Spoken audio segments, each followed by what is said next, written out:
Well, looking back at last night, I have mixed feelings. And I'm sure everybody that watched it also feels the same. I watched it on my computer, which was really great because I could zoom in and I could get the full picture of every garment, and that was fantastic for me. It was fantastic that I didn't have to worry who's sitting next to me or who is saying what or all the cameras that are going. I really could focus on the garment, I could focus on the design, and I could do that in the comfort of my house. On the other hand, I really missed the interaction. I missed seeing the beautiful media, the celebrities. I missed seeing my people and our audiences. I missed seeing the designers. So yes, therefore, from my side, very mixed feelings. When we look at the future and what we are going to do in the future with the South African Fashion Week and with showing the designers' collections in general, I think that we'll have to look at a mix. I don't think that we could go directly into digital only.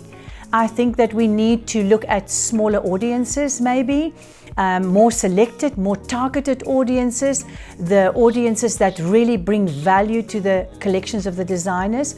So I really believe that it will be a mixture of all the mediums. Of course, tonight we will be viewing last season's collections. And the benefit of that would be that the designers that are showing their winter collections, which is exactly the collections that will be in store once the lockdown is lifted. So you'll be able to find the collections you see at the South African Fashion Week now in store. Tonight we're going to see the collections of young designers, of Research Unit, EKTA, that's got a store in Sandton City, Helon Melon from Cape Town, and she's also got a store in Cape Town.